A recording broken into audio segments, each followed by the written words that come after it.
So friends, as we, on this first Sunday of the new year,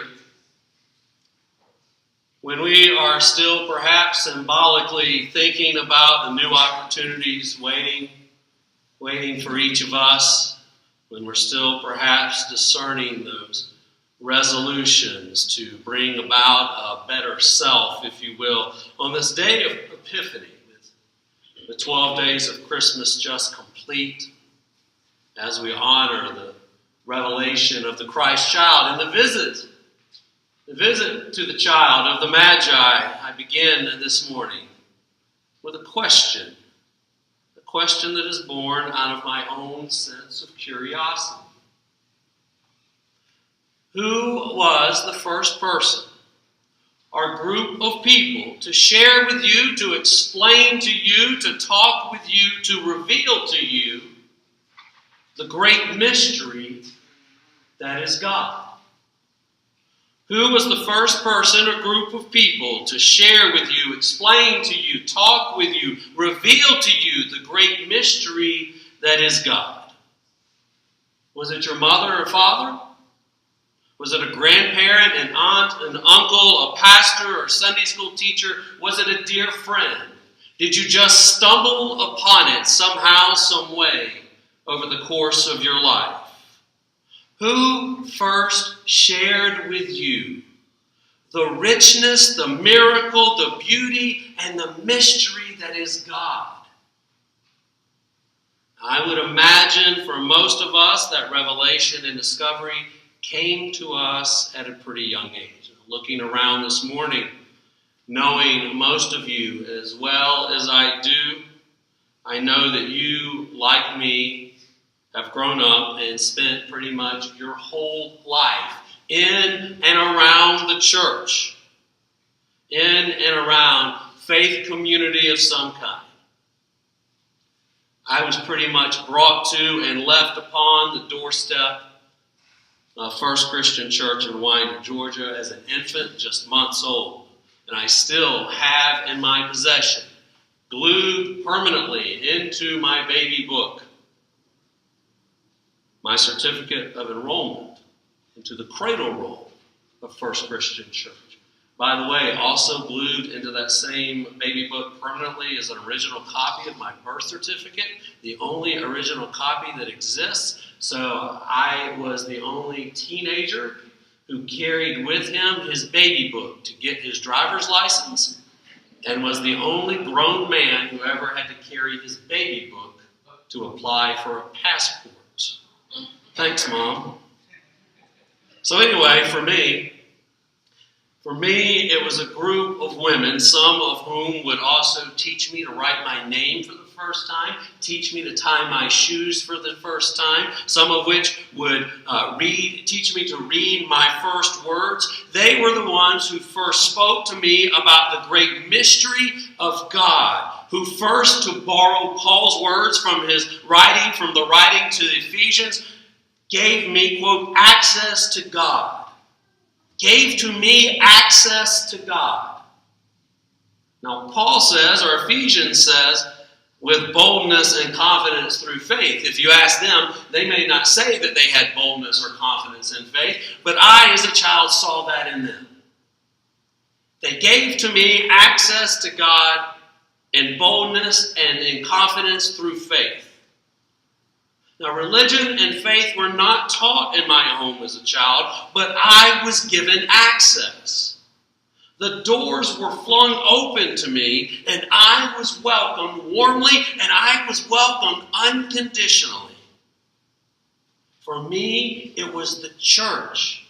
It was the church, not the institutional church. Not the church of committees and budgets and policies and procedures. It wasn't the church of politics and parking lot meetings and the church of quid pro quo. No, it was the church of sacred community. It was the church of a sacred community of God's people. A people who in their own way were just trying themselves to figure it out. When it came to life and to faith and to God and to Jesus and to love and to mercy and to compassion, they are the ones. They are the ones who gave me my first access to God.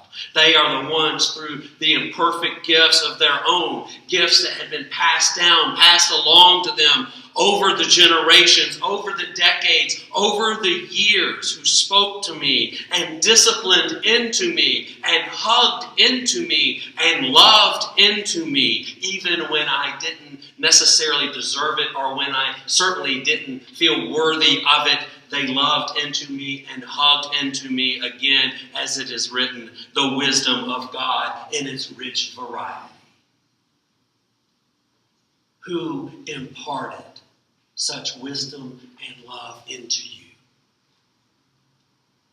I think it's a question worth reflecting upon this first Sunday of the year. This day of Epiphany, because it's a Sunday. Today is a Sunday about revelation, about discovering or rediscovering, about engaging or re-engaging, about reflecting upon the Christ child and the gifts that we bring to God's people in His name. It is that kind of reflection that we see and hear in this morning in words attributed to Paul to the Ephesians. He is called a prisoner for Christ, perhaps a nod to his time spent in prison for his preaching and teaching Jesus to the outsiders. For his time teaching and preaching Jesus to the non-church folk. For his time preaching and teaching Jesus to the Gentile people. It is an interesting point to acknowledge and highlight. Paul, the founder of many, many early congregations, those sacred communities of God's people, saw his focus to be not as much those on the inside of these communities, but rather those on the outside of the proverbial walls.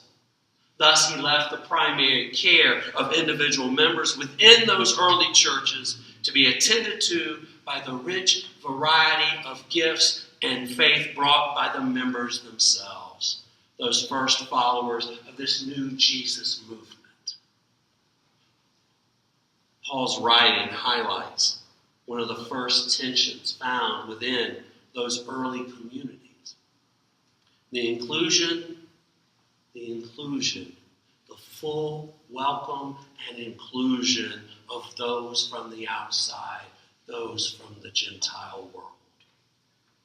Now remember, at the time, Christianity was not a separate religion or faith tradition. It was merely a sect within Judaism. Jewish Christians were struggling then, as many modern Christians and Christian communities struggle with today, around the question of how Gentiles being defined as virtually anyone who wasn't a follower of Judaism, how Gentiles would be welcomed into the community, or even if they would be welcomed at all. Many of us have the blessing and fortune of having our relationship with God, our relationship with the Christ child, our relationship with the church handed down to us, passed down to us like a precious memento or keepsake. We are here in the church, many of us, because our parents were. And we're here in the church because their parents were. And their parents were, and their parents were, and their parents were. And along with the privilege of such a lineage and birthright comes with it the assumption that because that is how we came into the church, how we came into the holy community of God's people, that's how everyone is coming into the community as well. And over the years, especially in the last 50 or 60 years, that assumption has hurt the church greatly, luring her into a false sense of security, that it could continue to grow and flourish from the inside simply by procreation and legacy and birthright and inheritance, rather than focusing its attention on going into the world and making disciples. But faith by birthright is not always the case. It's not the case at all, not for everyone. And faith by birthright is going to be less and less and less the case as we move into the future. And some of us seem confused and bewildered to discover that some have had a vastly different experience than our own. Now, that is not the case for my children, but it might not be. It might be the case for my grandchildren. You see, so far my children have come into the church literally since the day they were born, and they were brought here, and sometimes they've been drugged here and into the church out of heritage and lineage and sometimes necessity. Most of the time, necessity. Up till now, Lillian, Liam, and Colin, they haven't really had a whole lot of choice in the matter. They have not come to the church or come to know the mystery of God or come to know the come to know the incarnate love of the Christ child on their own. They're here because their mother and father or their father and stepmother have said, well, this is what we do and this is where we're going to go, so you need to get up or we're going to be late. There's not a whole lot of variety in that. But it is just how it is. That's the case for my children. May not be the case for my grandchildren. And it certainly wasn't the case for me. My parents were not Christian. They were Baptist and Methodist. They were Baptist and Methodist in name only. Kind of the same way that Olive Garden says that they serve Italian food. But we all know that it's not the same as going to the hill. My folks, they weren't a part of that sacred community of God's people, but they knew where to find one.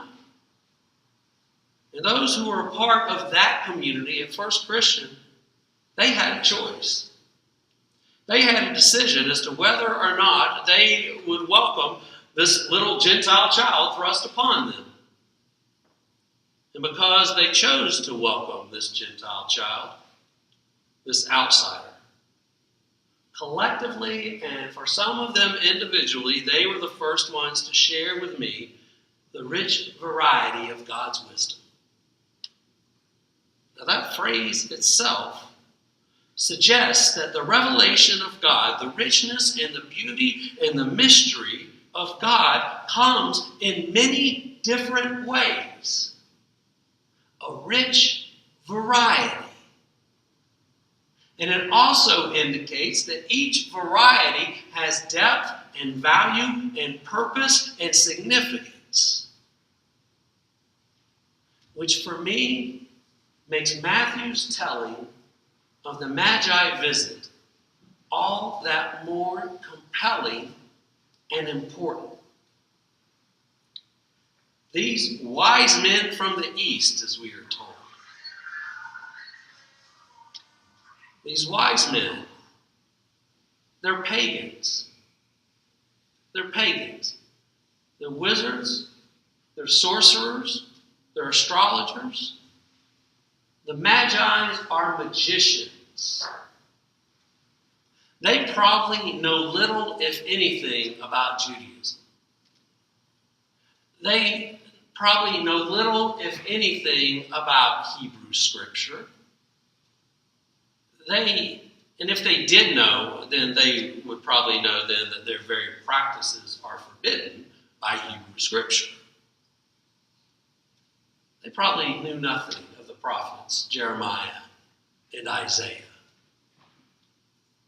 And they surely didn't show up at Herod's house on a religious or spiritual mission. They showed up at Herod's house because they were following the stars in the heavens and they wanted to know where this child would be this child who would become King of the Jews. In other words, among the very first people to pay homage to this great mystery of God known as the Christ child, we're not people on the inside of the faith, or the church leaders, or the pious, or those who grew up in Sunday school. They were the outsiders, the pagans. They were the non-believers. And they brought with them, yes, a rich variety of gifts: gold and frankincense and myrrh. Now, these Eastern astrologers are often criticized for what they brought with them. As I said earlier, after all, what is a baby going to do with myrrh? But you see, the Magi, they weren't only wise, they were also deceitful, and they were also subversive.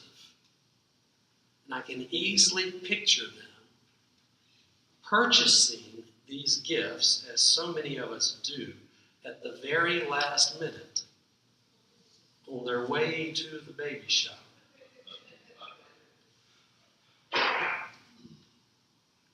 Because having met with Herod,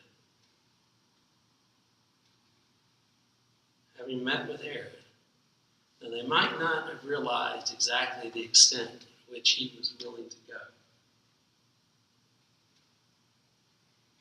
But they didn't trust him. They didn't trust him one bit. So with them, they bring these gifts, not so much for the baby, but I believe they brought them for the Holy Family. They brought them for the Holy Family, gifts that the Holy Family could use to trade, to sell, to barter, ensuring them safe passage to Egypt as they fled Herod.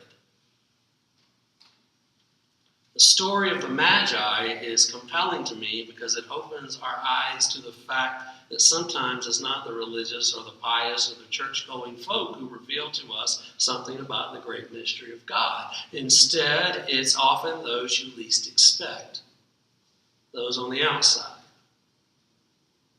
Those on the outside who still happen to be led, as the Apostle Paul might say, by the Spirit.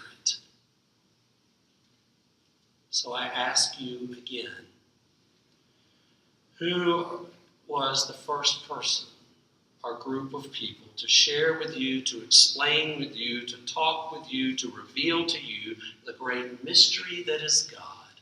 Who first gave you access to that great mystery that is God? And I will follow up that question with this one. Are you willing?